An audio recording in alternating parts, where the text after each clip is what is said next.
नाम पूछो मार दो, धर्म पूछो जला दो। ये नया भारत है जहां अब भीड़ के हाथों में न कानून दिखती है न इंसानियत। सवाल ये है अगला नंबर किसका है। एक वक्त था जब भारत को विश्व गुरु कहलाता था। अब एक वक्त है कि भारत भीड़ के हाथों का कत्लगाह बन चुका है। यहाँ नाम पूछकर मारा जाता है, धर्म पूछकर जला दिया जाता है। और गुनाह सिर्फ ये कि वो था।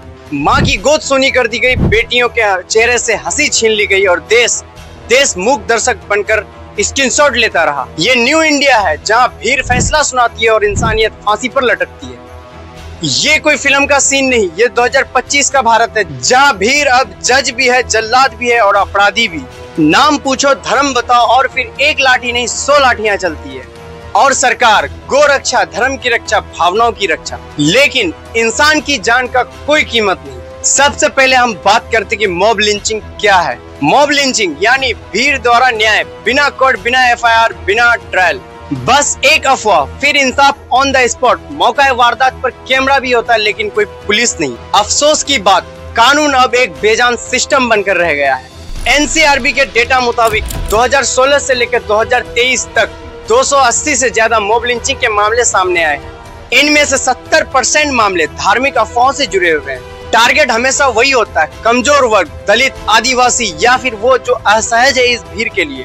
कुछ रियल घटनाओं का बात करते हैं। दादरी के अखलाक, साल 2015, घर में बीफ होने के शक में उसे मार दिया गया, लेकिन बाद में फोरेंसिक लैब की जांच हुई, बीफ नहीं मिला। झारखंड का तबड़े जंसाड़ी, साल 2019, जय श्री राम जय हनुमान बोलने के लिए मजबूर किया गया और फिर घंटों तक पीटा गया। कैमरे पर सब रिकॉर्ड हुआ लेकिन पुलिस सिर्फ देखती रही। बिहार के छपरा जिला, साल 2023, राजपूत जाति के 3 युवकों को एक ही पोल्ट्री फार्म में गोलीबारी के बाद पीट कर मार डाला गया। ये घटना जातीय तनाव पर परिमाणित थी। साल 2023, जयपुर का मोहम्मद इकबाल, सड़क दुर्घटना के बाद मुस्लिम पहचान के कारण भीड़ ने पीट कर मार डाला। हर धर्म के लोगों के साथ मॉब लिंचिंग होता है, हर धर्म के लोगों को मारा जाता है, लेकिन डाटा सामने नहीं आ रहा है। ऐसे न जाने कितने और केस हैं। उस माँ से पूछिए जिसने बेटे को 3 दिन तक अस्पताल में तलाशा, लेकिन मिला क्या? सिर्फ लाश। भीड़ ने सिर्फ इंसान नहीं मारे, उसने घर, सपने और संविधान तीनों को लहूलुहान किया। ह्यूमन राइट वॉच के अनुसार साल 2015 से 2021 तक 100+ मॉब लिंचिंग के मामलों में 86% सिर्फ मुस्लिम पीड़ित थे। कभी पुलिस देर से पहुंचती है, कभी FIR ही नहीं होती और कभी तो पीड़ित के ऊपर ही FIR हो जाती है। साल 2022 में झारखंड हाईकोर्ट ने सवाल उठाया, तबड़े जंसाड़ी की जान ले ली गई, फिर भी इसे सिंपल अरेस्ट क्यों कहा जाता है? क्या भीड़ की लाठी अब कानून से ऊपर हो चुकी है? आइए पहले समझते सिंपल अरेस्ट होता क्या है। सिंपल अरेस्ट यानी साधारण हमला एक ऐसा अपराध होता है जिसमें किसी व्यक्ति को शारीरिक नुकसान पहुंचाई जाती है, लेकिन जानलेवा हमला नहीं होता, किसी हथियार का इस्तेमाल नहीं होता और ना ही जान जाने जैसी कोई गंभीर चोट लगती है। तो सवाल ये है, अगर सिंपल अरेस्ट हल्की मारपीट होती है तो फिर तबड़े जंसाड़ी की जान कैसे चली गई? क्या लाठी डंडों से पीट कर मार डालना अब साधारण हमला बन गया है? सोचिए, अगर तबड़े जंसाड़ी किसी बड़े नेता का बेटा होता तब भी उसके लिए क्या कोर्ट सिर्फ सिंपल अरेस्ट का नारा देते या फिर पूरा सिस्टम उसी रात जाग जाता? तबड़े जंसाड़ी की बीवी साइस्ता ने कही थी, मेरे पति की हत्या हुई है और कोर्ट ने उसे सिर्फ साधारण मारपीट कही है। ये न्याय नहीं, अन्याय है, मैं हाईकोर्ट जाऊंगी। वो अब भी हर पेशी हाईकोर्ट जाती है इसी उम्मीद से कि मेरे पति को इंसाफ मिलेगा। उन्होंने मुख्यमंत्री से मिलकर CBI जांच की भी मांग की थी। साइस्ता ने एक बार यहाँ तक कही थी, अगर इंसाफ नहीं मिला तो मैं आत्महत्या कर लूंगी। लेकिन आपके इस फैसले से क्या होगा साहब? साइस्ता परवीन को तो एक पल की तसल्ली तो मिल सकती है, पर उसका सुहाग, उसका हमसफर तो लौट कर नहीं आएगा। एक मासूम बच्चा अब भी हर रात बिन बाप के सीने से लगकर सोता है और एक माँ हर सुबह अब भी अपने बेटे की तस्वीर को देखकर रोती है। क्या अदालतें सिर्फ तारीखें देखती है या फिर कोई एक बड़ी मिसाल कायम होगी? बस एक गुजारिश है कि एक ऐसा कानून बनाइए कि अगली बार कोई भी भीड़ में शामिल होने से पहले कानून और इंसानियत दोनों से डर जाए। मॉब लिंचिंग के मामले में अरेस्ट तो होते हैं, लेकिन सजा कितने को मिली? सिर्फ 5% से भी कम।